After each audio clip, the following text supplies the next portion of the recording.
There's all kinds of letters and stuff that he wrote. It might be in them letters. I'll look and see if I got more letters. When Virginia Bice handed us the stack of papers she'd collected over the years from her brother, Richard Vandeville, she handed us a roadmap to something far bigger than we expected. Vandeville has claimed before to know about a conspiracy lurking in Kalamazoo. A conspiracy that reached far beyond the cold case team and covered up police and prosecutorial misconduct. A conspiracy that, if discovered, could overturn convictions. He told Jacinta and Kevin, when they met with him, that the conspiracy was real, but also that it would be no good for him to tell them about it. Knowing something happened doesn't change anything. What matters is having the pieces of paper that prove something happened. And now we did. Sis, I never knew that them people killed the Poldermans.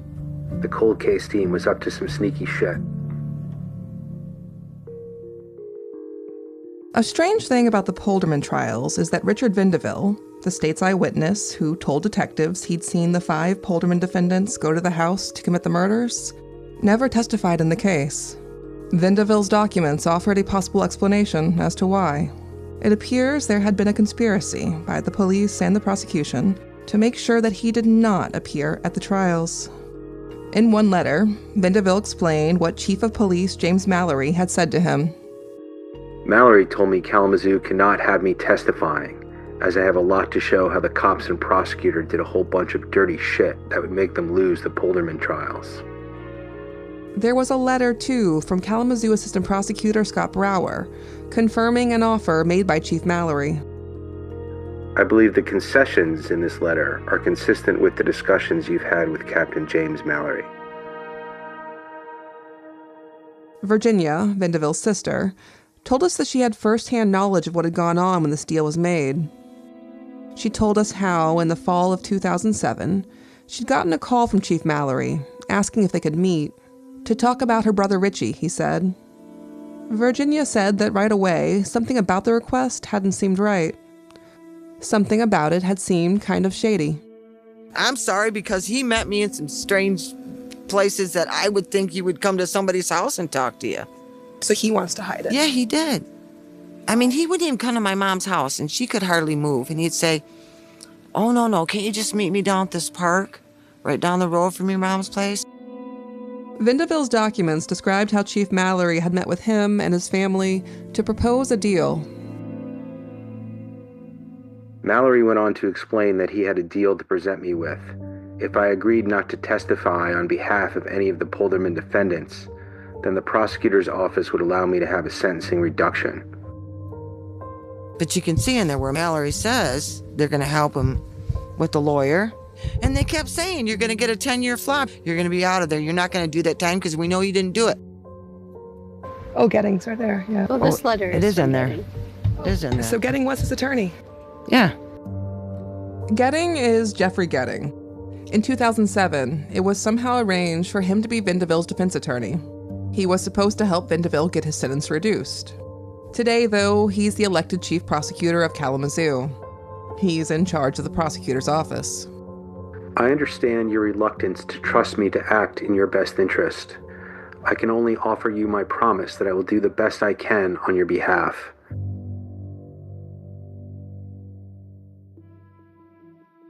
The Polderman triple homicide had gone unsolved for 7 years. It was a horrific case that shocked the community. People wanted answers. Finally, 5 people had been arrested.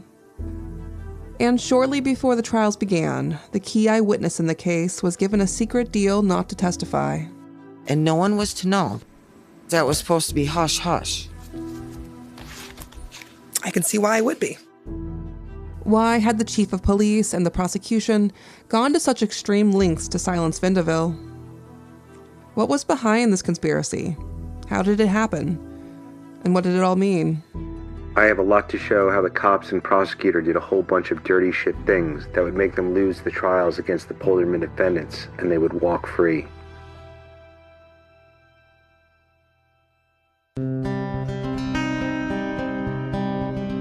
I'm Susan Simpson. And I'm Jacinta Davis.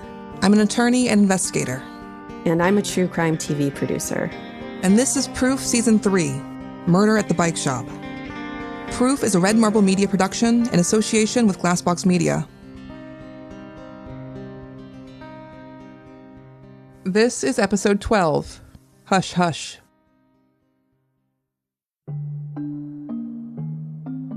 In the Kalamazoo cold cases, there's a familiar pattern to how the investigations played out. The cold case team would come in, they'd identify a probable suspect, and then they'd go out and re-interview witnesses. Remarkably, time and time again, these witnesses would change their statements. They'd tell the cold case team something different from what they told the original investigators. And their new statement would point directly at the suspect the cold case team was looking into. Based on these changed witness statements, the cold case team would make an arrest and get a conviction. The cold case team always got their man. There's not one case a cold case has done yet that we've picked up and investigated that we haven't solved or got convictions on. Not one. The Polderman case started out like any other cold case. 6 years after the Polderman murders, Kalamazoo City cold case detective Mike Workema came in and took over the investigation. As you can hear in his interviews with witnesses, from the start, he already knew who he was going to charge in the case. I'm a lieutenant now, and I run the detective bureau, second command there. So I'm overseeing this. We're not going to give Richie an opportunity to get out of prison. That's our ultimate goal. Richie is Richard Vendeville. Kalamazoo cold case detective Rich Madison worked on the case as well. I seen your files in the Polderman case. You were gunning for him. Yes, absolutely. I mean, you were going hard at him. He's a puke. Yeah, it wouldn't be a surprise to me to, find out definitively that he was there. The investigation into the Polderman case and Richard Vendeville began the same way as the other cold case investigations. The detectives went to re-interview witness Brandy Miller, Vendeville's girlfriend at the time of the murders. Back in 2002, she'd actually accused him of committing the murders, but then she recanted. Then in 2007, when the cold case team goes to talk to her again, she changes her story once more. She hesitates at first, but goes on to tell them, "You're right, Vendeville did kill them." From there, detectives went to a second witness, Ben Platt, and after a lengthy, multi-day interrogation, Ben changed his statement as well. He told them he'd gone to the Polderman house with Brandy and Vendeville, and that Vendeville had killed the Poldermans. With two witnesses now willing to testify that they had first-hand knowledge of Vendeville's guilt, a conviction should have been easy. But this is where the Polderman case stops being like all the other cold cases. Because Richard Vendeville is no ordinary cold case suspect. He was also a cold case team informant who had a history with Detective Mike Workema. And I know we could have spent a whole lot of time with him, as you know. He's a very dangerous person.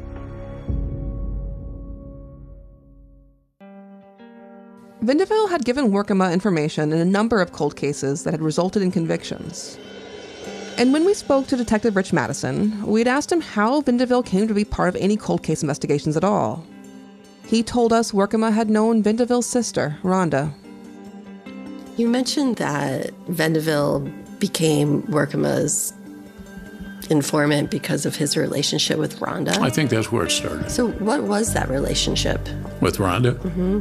Well, so apparently a lot I didn't know about.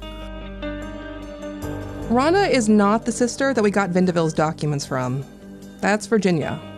Virginia does not think her brother Richie killed the Poldermans. But Rhonda absolutely does think he killed them. She's even said he confessed to her once. And as detectives Workema and Madison explained in interviews with witnesses, Rhonda really wanted to see Vendeville go down for the Polderman murders. To the point that she'd threatened people who got in the way of that happening. Rhonda, in the worst way, wants her brother to spend the rest of his life in prison. She was kind of part of the fun, doing it her own hillbilly way, being threatening and so forth to you. She knows Rich did this. And he's worked hard to try to help prove it. She's on our side. Rhonda was so certain that Richie had killed the Poldermans, and so eager to see him charged for it, that she'd even threatened to fight Brandy Miller when she'd recanted her 2002 statement accusing Vendeville of the murders. Brandy's recantation had prevented him from being charged back then. He just said that, basically, that she wanted to fight me. Rhonda was on the other side trying to get you to, and she was mad because you weren't. She knew you knew something. She's probably just doing that because She wanted her to, yeah, she wanted Brandy to come forward. We asked Detective Workema for comment on the nature of his relationship with Rhonda, but he hasn't responded. I did speak to Rhonda once, back in 2020, and I asked her then about Workema. Mike's been a guardian to me, she said. He's always protected me and looked after my family. It's just too bad, she said, that my brother Richie's bullshit got Mike kicked off the cold case team. At the time, though, I hadn't known what she'd meant by that. Brandy Miller wasn't the only witness in the Polderman case who claimed that Rhonda threatened her. We also spoke to Shelley Nichols. She knows a lot of people connected to the Polderman case, including Rhonda. Shelley has even met Detective Mike Workema. And you know Mike Workema through her, or? Rhonda was a fellow stripper at Heartbeats. Rhonda introduced us first time was at Heartbeats on the side, because you walk in, there's a stage in the shape of dick and balls on your right, and then all around that dick and balls, there's different tables. And in the back, towards the left, there was like 3 or 4 tables in the dark over there. That's where they specifically wanted to sit. In the dark. In the dark, of course. Shelley knew Rhonda because they were both dancers at the same strip club. But she also knew Richard Vendeville. They dated once.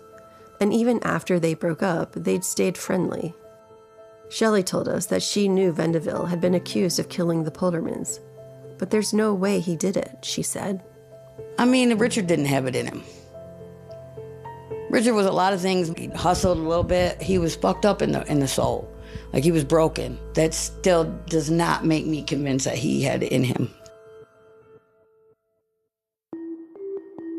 Back in 2002, when Vendeville had been arrested for breaking into a garage and stealing a purse, he'd asked Shelley if she'd testify for his defense. She'd agreed. According to Shelley, Rhonda had not liked that. She had threatened Shelley, telling her that Detective Workema would get her into legal trouble. So, Shelley says, she called Detective Workema. I got tired of Rhonda using him to threaten me, and I called him and talked to him on the phone and told him, call your dog Rhonda off and tell her to stop threatening people using you. What do you say to that? His remark was, well, you testified for Richard, and I don't care what I've got to do. One way or another, Richard Vendeville is going to go to prison for the rest of his life. Because I know he had something to do with that Polderman case. Them were his exact words. One way or another, I'm putting this man in prison. He knew he had something to do with it. He just couldn't prove it, basically, is the way he was coming across. As Shelley sees it, that's in fact what Detective Workema did.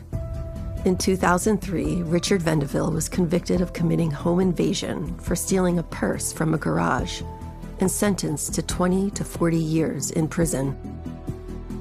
You got to think about it. He ended up going to prison for one B&E in Kalamazoo County. So the threats that Workema was giving him came true. The cold case team always gets their man. But actually, though, in this case, the cold case team didn't get their man. Richard Vendeville was never charged for the Polderman murders. Something in the case went sideways. Detective Workema had been in charge of the investigation, but suddenly he no longer was. And just as suddenly, the case went in a whole new direction. And not long after that, Detective Mike Workema announced his retirement and stepped away from the case. We don't know why detectives concluded that Vendeville had not killed the Poldermans. It is not addressed in a single police report. But this sudden realization that Vendeville was innocent caused a big problem for the remaining detectives. Because, remember, they had just gotten 2 people to confess that they had gone to the Polderman house with Vendeville where he'd committed the murders. And then I came back. I had seen her after he was just covered in blood. You helped Rich carry Mr. Polderman out of that back bedroom. You had the feet. He was face down. Rich had his arms or under the shoulders. Right. This put the cold case team in an awkward spot. They had two choices now. They could either acknowledge that the way two witnesses had been questioned had somehow led them to falsely implicate an innocent man, or they could conclude that those two witnesses were actually the murderers, and they'd been trying to fool investigators by blaming Vendeville instead. Rich was never out there, was he? Just making a piece of garbage as he is. Not right to get him caught up in this. There must be somebody responsible for some part of it. Police concluded that Brandy and Ben were the killers. They had actually done the murders.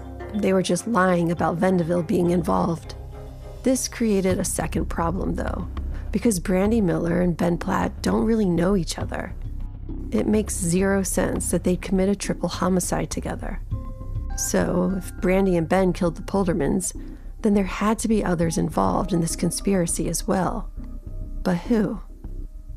In February of 2007, Chief Mallory, along with a couple detectives, made their first trip to see Vendeville in prison. They were hoping he could give them their answer. He knew both Ben and Brandy. Maybe he knew more about what they'd done. In a letter home, Vendeville talks about this visit.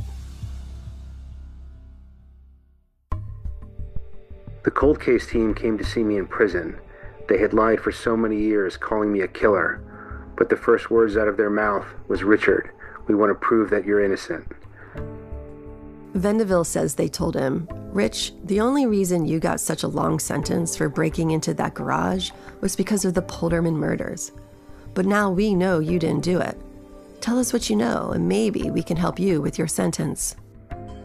Mallory said, "Rich, you're not guilty. You're innocent." And they kept telling him, "We're going to get you out. Don't worry, you're going to be out." That's Vendeville's sister, Virginia Bice. In his letter home, Vendeville explained that he'd agreed to give a statement in the Polderman case, but only if he was given immunity first. I wanted to know all that they knew so I could even shit up. See, with the immunity, they couldn't use any of my lies against me. I mean, shit, they were lying to me, so tit for tat. I found out how it all happened. In this letter, Vendeville says, "With the immunity, they couldn't use any of my lies against me." With that, how can anyone be sure what Vendeville says is even true? We don't have the recording of Vendeville's immunity statement, but according to the police report, what Vendeville told them was that he was actually an eyewitness. He'd been there. He'd seen the killers drive to the Polderman house. The police were right. Ben and Brandy were part of it. But so too were Joe Williams, Andrew Miller, and Angela McConnell. When detectives went and interviewed their new suspects, they told them what they'd learned from Vendeville and how they'd caught him in his lies and made him tell the truth.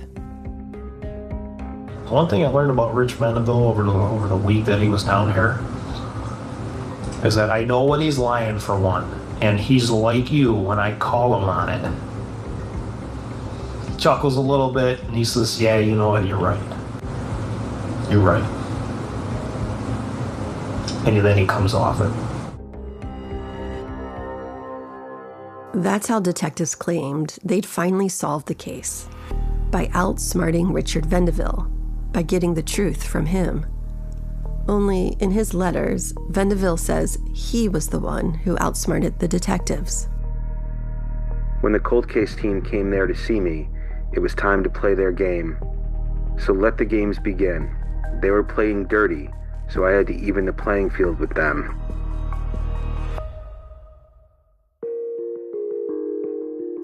Detectives now had a new theory. The 5 Polderman defendants had conspired to blame Richard Vendeville for a murder they had committed. You have the concocted story up, the Blame Rich story.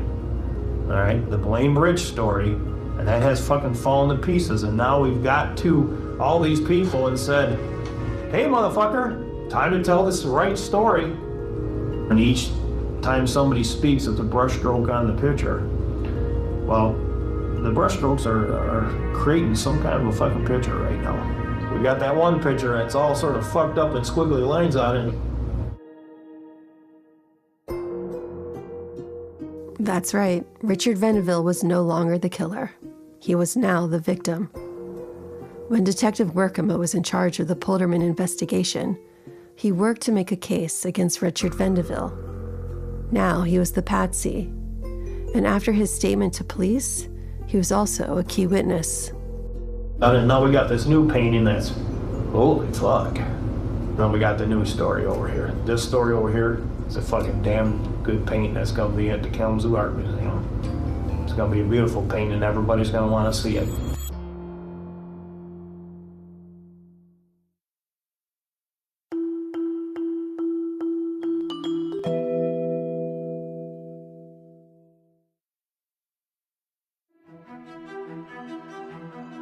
The 5 people that Vendeville named in his immunity statement were charged with the murders, even though no physical evidence put them there. Vendeville says that when he made this statement, detectives told him they could help him get his sentence reduced. But months went by, and he'd heard nothing more from them. That's when he realized he'd made a mistake. He hadn't gotten anything in writing. The promises of a new sentence were just empty air. So, in August 2007, he wrote to his sister, Virginia. "It sounds like them police are fucking me, like I thought they would." Vendeville went to Plan B.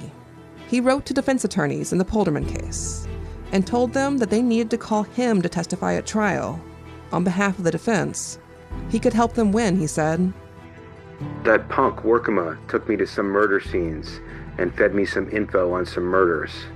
I can show there was a lot of dirty shit going on with that cold case team. Vendeville's plan did not work in the way he'd intended. His letters were intercepted. The prosecution found out his plan. Vendeville was the state's eyewitness, but with him threatening to take down the entire case, they obviously couldn't risk calling him to testify. And they couldn't risk having the defense call him either. After all, getting convictions in what was perhaps the biggest cold case in Kalamazoo history was on the line. That's when Chief Jim Mallory made his second trip to visit Vendeville in prison. When he made his first trip to talk to Vendeville about giving a statement in the Polderman case, he'd come with other investigators. But this time, he came alone. In letters home, Vendeville wrote that Mallory had told him that he'd seen the letters where Vendeville had offered to testify for the defense. And Mallory told him he wanted to make a deal. Chief Mallory tells me that Kalamazoo cannot have me testifying against them. I have a lot to show how the cops and prosecutor did a whole bunch of dirty shit things that would make them lose the trials against the Polderman defendants, and they would walk free. Chief Mallory tells me that if I keep my mouth shut, that he will get me time served. He gives me a letter from the prosecutor.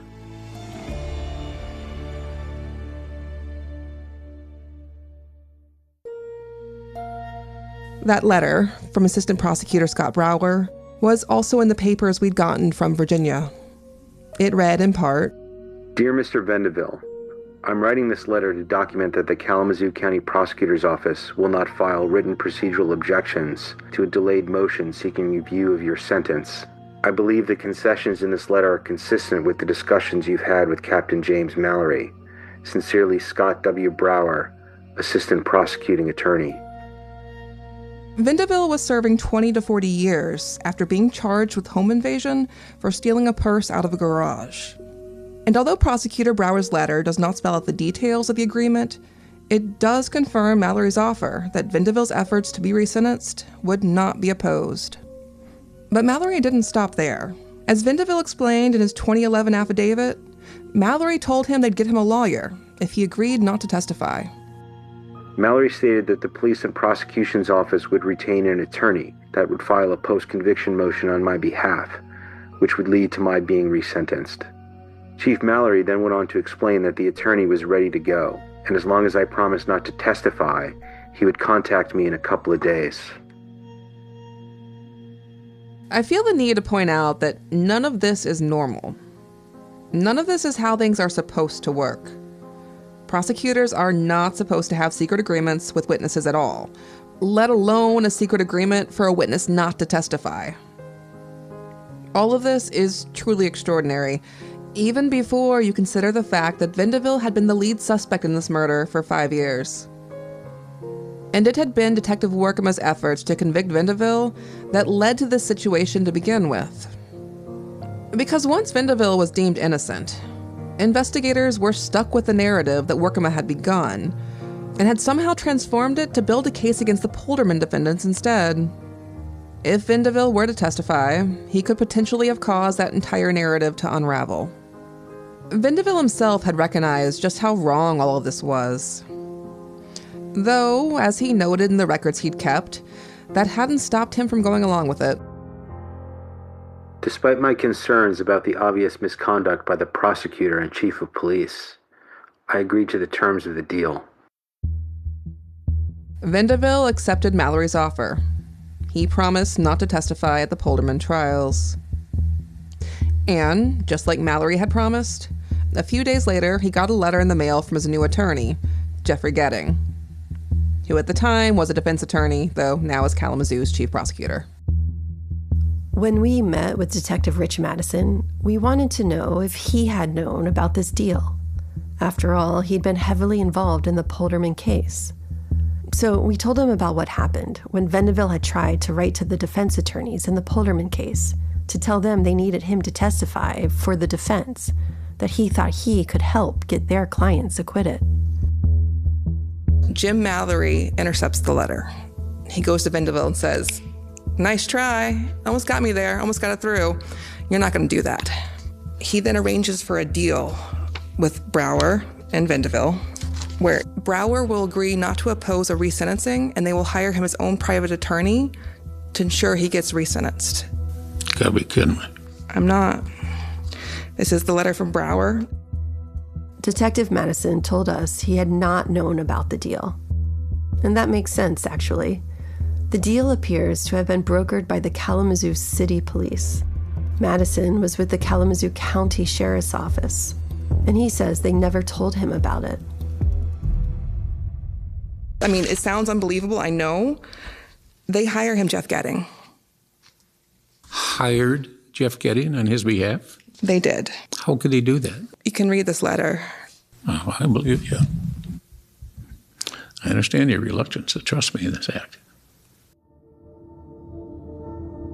Vendeville's documents don't describe how exactly Jeffrey Getting was hired to be his attorney, but Getting had sent him a letter a few days after Mallory's visit to see him in prison. At the request of your family, I've agreed to represent you in a post-conviction motion for you to be resentenced. You should also presume that any contacts you have with me regarding this issue are monitored by the Department of Corrections. In the documents we got from his sister, Vendeville described how he'd written back to Getting. He told him, "You know damn well my family never asked you to represent me. It was the prosecutor and chief of police that set this shit up." Here's what Getting wrote in his next letter to Vendeville. I understand your reluctance to trust me to act in your best interest. I am preparing a motion on your behalf to address the sentencing issues in your case. The timing of the motion is important. It says the timing of this is important, i.e. delay. Then the trials happen. Have you ever heard of something like that happening? Mm-mm. Does it seem right to you? No, absolutely not. I've never seen someone go to the lengths of getting a murder suspect their own attorney to prevent them from giving. You see, Getting had been assistant prosecutor, along with Stu, and it's when the prosecutor was Jim Gregard, and he fired Stu and Getting. That's why Getting was in private practice. So he has ties to the prosecutor, and they go to him. All the 5 get convicted, and poof, nothing ever happens. They played Vendeville.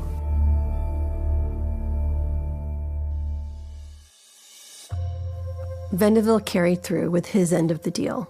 He did not contact the defense attorneys again and did not appear at any of the trials.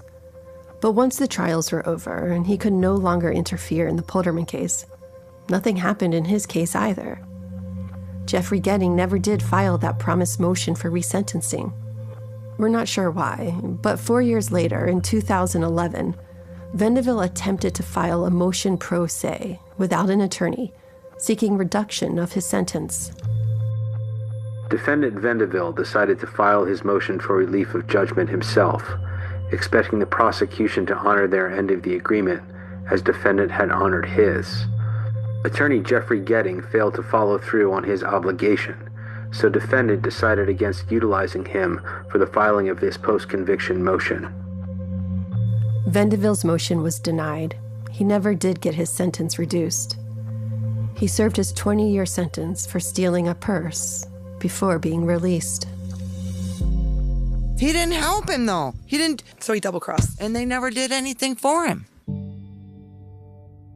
Richard Vendeville had wanted to testify at the trials for the Polderman defendants, but he'd been persuaded not to by Prosecutor Brower's and Chief Mallory's secret promises to have his 20-year sentence reduced if he did not appear at the trials. In doing so, they stopped a witness who could have damaged their case against the Polderman defendants from being heard by the jury. And they stopped the defendants from discovering just how flawed the case against them had been. It makes you wonder, what if Vendeville's letters from prison hadn't been intercepted? Would his testimony have prevented the Polderman defendants from being convicted? What if he had said he had made it all up and never saw them doing anything? And what else might he have said about the cold case team and Detective Workema, whom he'd been an informant for in several other cold cases? We've reached out to Scott Brower, James Mallory, Mike Workema, and County Prosecutor Jeffrey Getting for comment. To date, we've heard back from none of them. But we wanted to hear from the attorneys for the Polderman defendants as well. Had they known anything about this secret deal with Richard Vendeville? About the steps taken to keep Vendeville from testifying? This is just flat out bribery, obstruction of justice, trying to influence testimony, witness tampering. That's Michael Roby. He was one of the trial attorneys for Polderman defendant Joe Williams.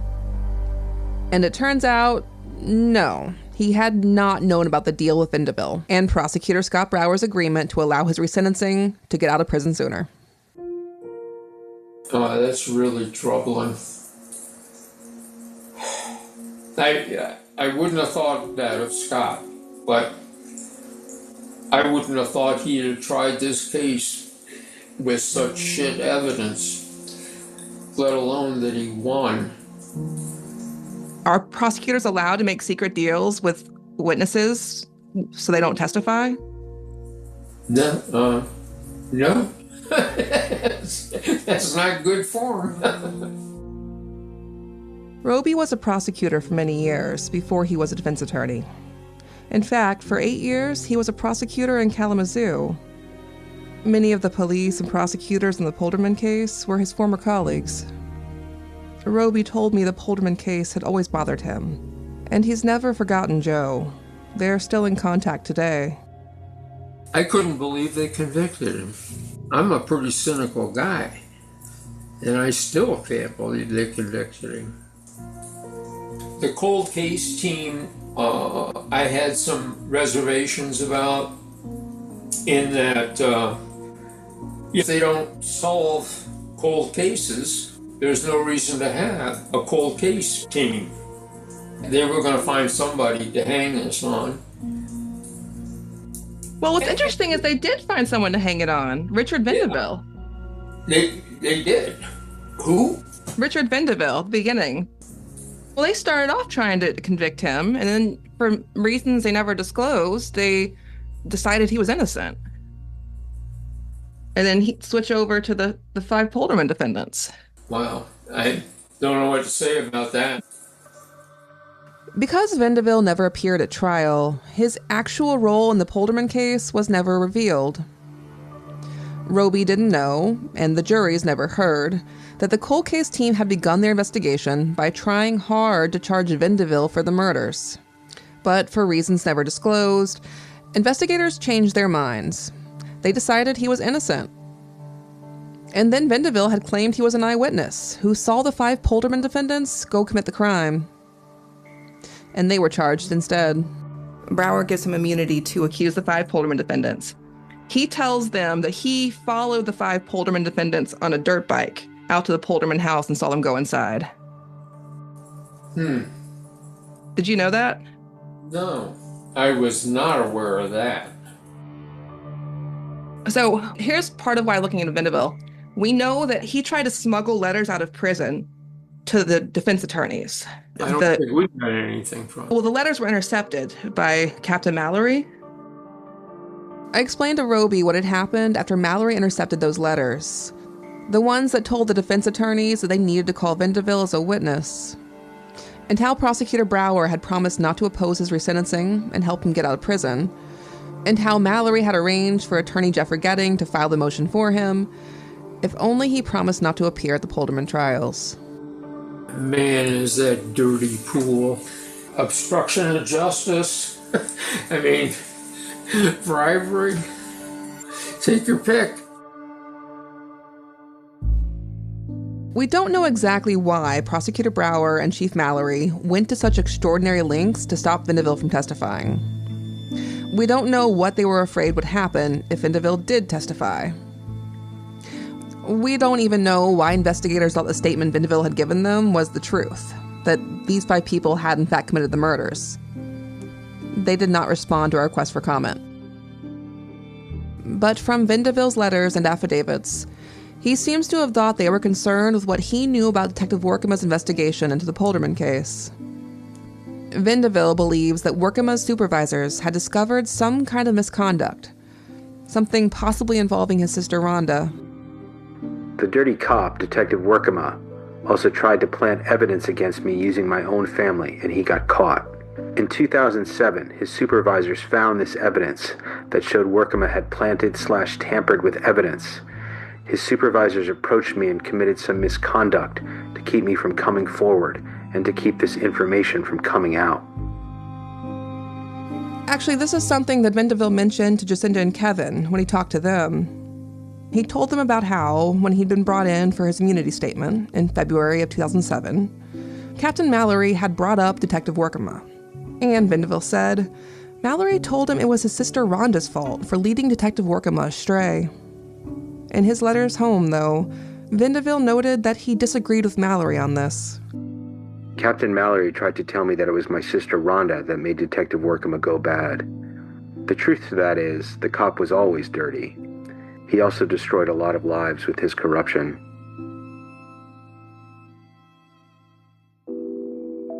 So, Vendeville believed that he knew a lot of things that the prosecution would probably prefer he stay quiet about. The thing is, though, I don't think that Vendeville himself necessarily understood all the ways in which he was a problem for the prosecutor's office. Because Vendeville could have damaged the prosecution's case against the Polderman defendants in so many ways. All he had to do was mention his supposed role as an eyewitness, or even admit, like he had in his letters, that he didn't know anything about who'd done the crime at all.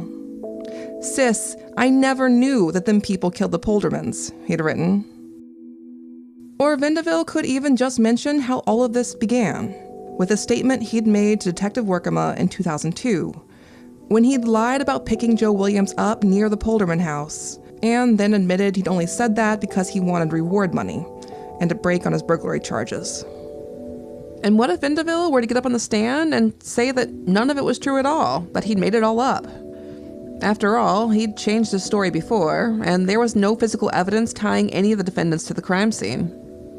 We're still not even sure why the police believed him. And it was not just the Polderman case that was on the line here. The Polderman case was high profile. There were reporters in those courtrooms. If Vendeville had testified, and if he'd gotten on the witness stand and talked about his role in all the other cold cases he'd been an informant in, and been paid for through Silent Observer, the prosecution would have had problems way bigger than just the Polderman case. Many of the other cold cases could have been jeopardized, though they'd have had big problems in the Polderman case too. If you had known about Vendeville being a secret informant for Workema, Had no idea about that. and if Vendeville was saying that Workema falsified evidence, here's how I can prove it, would you have used that? Yeah, I would have used that. For the police and prosecution, Richard Vendeville must have seemed like some kind of ticking time bomb. If he talked publicly, who knows how much he could have blown up. So they found a way to make sure he stayed quiet. They must have really not wanted him to testify. I find all of this sort of shocking. It's just so disappointing, especially when the shit work, the shitty police and prosecutorial work were done by people I know. The police and prosecution went to extraordinary lengths to keep Richard Vendeville from testifying in the Polderman trials. What they did was also extremely unethical and potentially illegal. They conspired to induce Vendeville not to testify by promising that he would be able to have his sentence reduced and get released from prison sooner, and by providing him with an attorney that he was told could take care of it all for him. Vendeville himself had known just how wrong this all was, as he explained in one of his letters home. When the prosecutor sent Captain Mallory to quiet me, he committed prosecutorial misconduct, which is an issue for them killers to get a new trial and even to be set free over this dumb shit that they did. All 5 Polderman defendants were convicted. We'll never know if Richard Vendeville's testimony would have changed that outcome.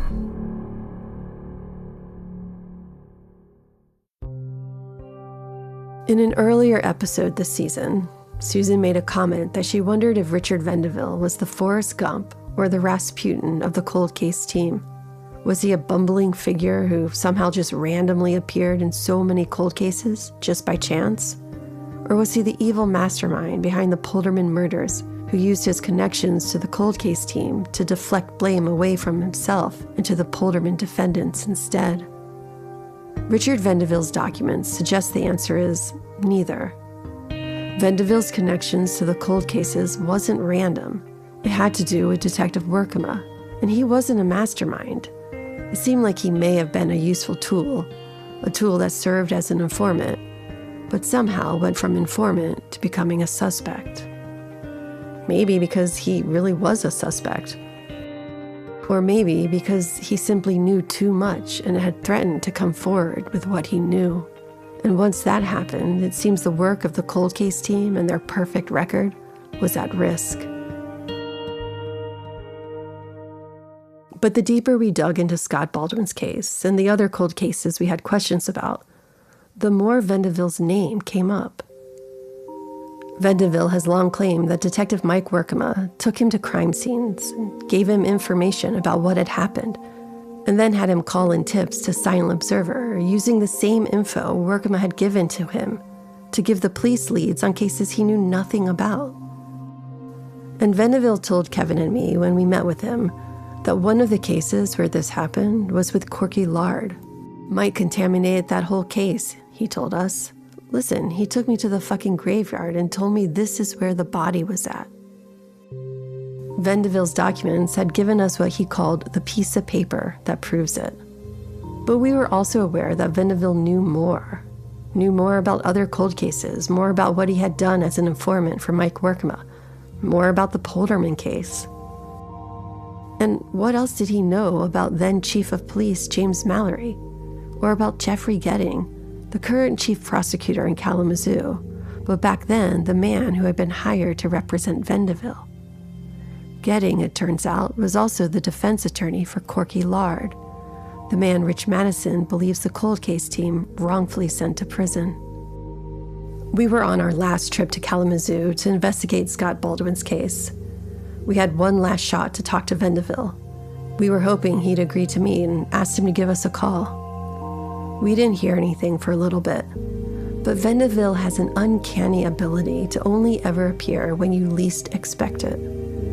Like when you're seconds away from walking into a witness interview. Because that would show. Oh. Why does Richard Vendeville always call at the worst time? Hello? Vendeville was reluctant to meet, but I told him we found the proof he told us to look for. It'd be good for you to get some eyes on this stuff. Are you around if I come get you? Because I know you were interested, and I I want to get your comment on it. Vendeville agreed to meet with us later that night. All right, talk to you later. Bye. Okay, so he's basically on for tonight. Sounds like it. Richard Vendeville did not show up that night. We don't know exactly why. Maybe keeping these secrets buried was the only leverage he had left in all of this. But we were hopeful that perhaps we'd get a chance to talk to him when we came back to Kalamazoo again. Because by then it was clear there would be an again.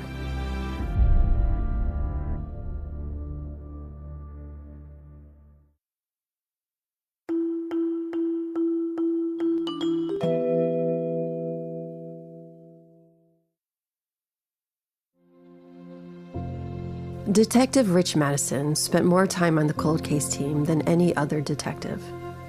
The work meant a lot to him, and the information we shared with him from our investigation couldn't have been easy for him to hear.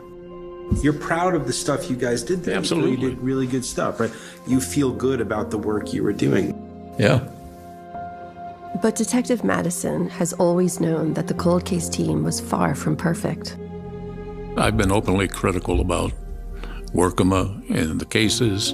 I haven't kept quiet about it. You weren't on the wrong side of the Titus thing. Yeah, and I've been very vocal, about Corky Lard. I haven't shut up about that. Madison has always believed that the cold case team sent 2 innocent men to prison, Jeff Titus and Corky Lard.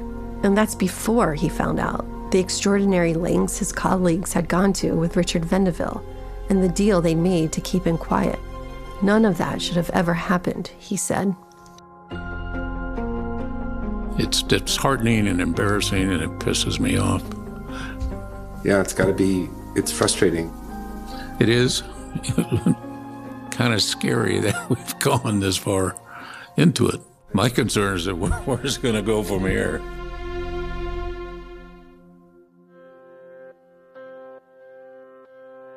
Where is this going from here?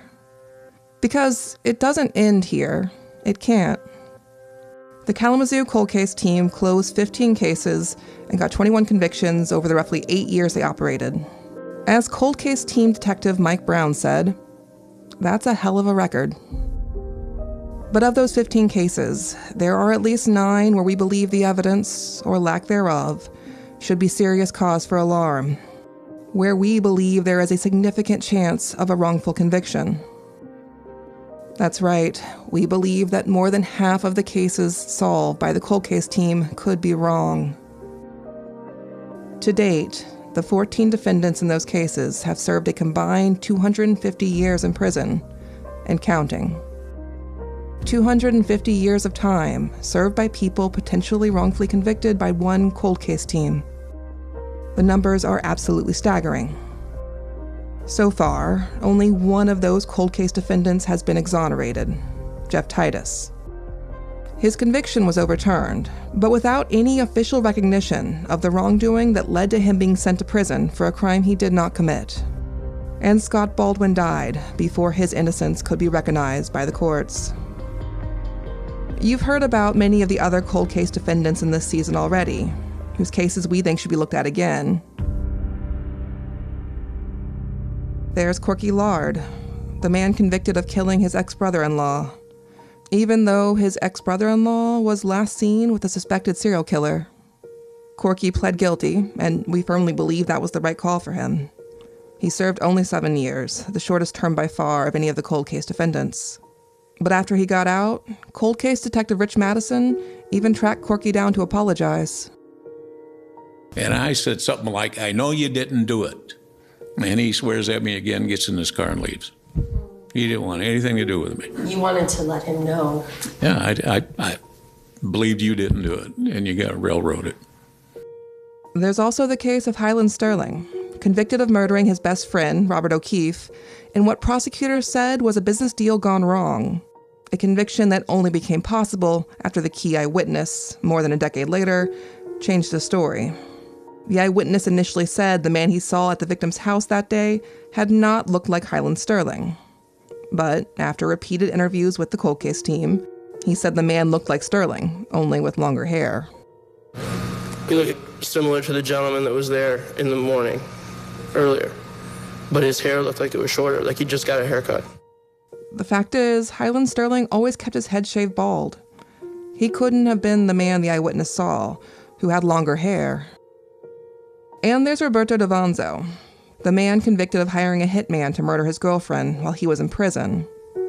Except nobody could ever prove there was ever even a hitman, much less that Roberto had hired them. So Roberto gets convicted of hiring a hitman to kill his girlfriend. What happened to the hitman? Yeah, it ends there. Who is the hitman? Correct. Nobody ever looks into that. There's also the case of Patrick Mitchell. He was convicted of murdering his girlfriend and making it look like a convenience store robbery. What makes you think that you can stand here and accuse me of murder? Because we're the cold case team and that's what we do. And we're good at it. Witness Debbie Brown alleged that Patrick had confessed to her. And even though she claimed they were having an affair, Debbie couldn't even identify Patrick in court. And I've done 23 years now, and I haven't killed anyone. I never even thought about doing it. It was such a terrible thing that happened to her. I broke down and cried. I had to go out of the courtroom when they were showing the pictures. I couldn't take it. It was horrible. And finally, there's the Polderman case. This would end up being the final investigation handled by members of the Kalamazoo cold case team. It's hard to explain everything that went wrong here, but ultimately 5 people went to prison. There's no physical evidence, but there is evidence of serious misconduct by the police and prosecutors involved. So where does this leave the cold case defendants? The ones who may also be innocent? Only a few of them currently have attorneys, though Scott's attorney, Olivia Vigiletti, with the Michigan Innocence Clinic, is becoming very familiar with the Kalamazoo cold case convictions. In such a small community, I would not have expected to hear about so many shady convictions as I have. I don't think it's a coincidence that 10% of my caseload right now is investigating the Kalamazoo cold case team. I do statewide work. I don't think they were just magically so much better at solving murder. One of Olivia's current Kalamazoo clients is Polderman defendant Joe Williams. She, along with attorneys for Andrew Miller at the Exoneration Project in Chicago, are hoping new DNA testing may finally bring answers to what happened to the Poldermans. And our investigation into the Polderman case has uncovered significant issues, even beyond what happened with Richard Vendeville, that we believe may help those still serving time in the Polderman case. Though, sadly, it all comes too late for Angela McConnell, who took her own life in 2023.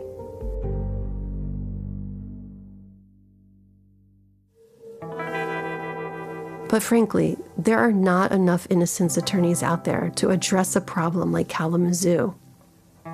Take the Polderman case, for example. Ben Platt, the third Polderman defendant who is still in prison today, has no attorney. Not because his case is any less worthy, but because there just isn't anyone available to take it on. So, for the other Kalamazoo cold case defendants, their best hope is for there to be public recognition that something went horribly wrong here. Yes, I think attention on this cold case team would be enormous. I'll say I think public perception tends to catch on quicker than the courts. So if the public can kind of start to see these issues and start to demand transparency around these issues, I have to hope the courts will follow. It's hard to get people to believe wrongful convictions happen. We all want to believe the system works, that by the time a case reaches a jury, the checks and balances have worked, that a guilty verdict is the just verdict. And nobody wants to risk releasing a person a jury has found guilty of a heinous crime. But consider this. Mistakes get made in all areas of our lives. On the news, we constantly hear stories of corrupt politicians or incompetent teachers. The fact is, all areas of our lives have certain individuals occupying a job that for various reasons they probably shouldn't have. What if a group of doctors had killed or harmed the people convicted by the Kalamazoo cold case team? Would people have such a hard time then believing they should see justice?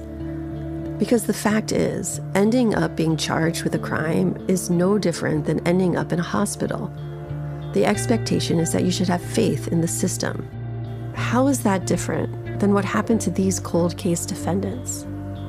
Society's expectation is the same, that you can trust the people in charge, the people who have been sworn under oath to protect and serve, to behave ethically and make extraordinary efforts to render justice. Something went terribly wrong with the Kalamazoo cold case team. They used aggressive tactics aimed more at closing cases than finding the truth, and questioned witnesses in ways that seem almost designed to change their statements, to lead them in a way that investigators wanted to go. All of that is already cause for concern, but it's made so much worse when combined with detectives and prosecutors who are willing to take things further, to hide evidence, to conspire to keep witnesses from coming forward or from telling everything they knew. In this season, you've heard about some of the other cases we have serious concerns about, but they are far from the only Kalamazoo cold cases that we believe warrant reconsideration. And we hope to be back in future episodes to tell you more about those cases.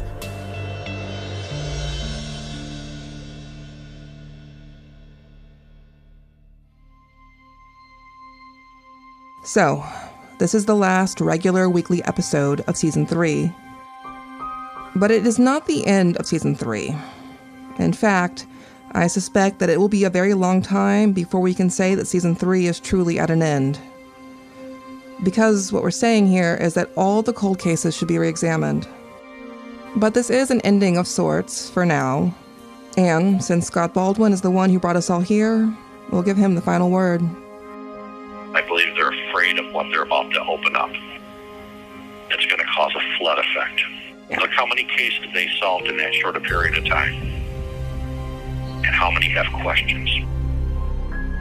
How many more do we have?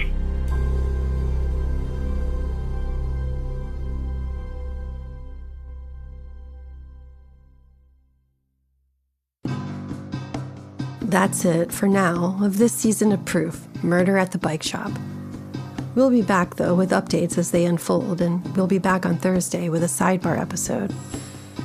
A special thank you to all our listeners and to all the people we've met along the way in Kalamazoo, and to our families who sacrifice so much so we can do what we do. And to Scott Baldwin's family, we hope, like you, that his name will be officially cleared. Thank you for opening your hearts to us. Proof is a podcast by Red Marble Media, made in association with Glassbox Media. Send us your questions and comments at proofcrimepod@gmail.com.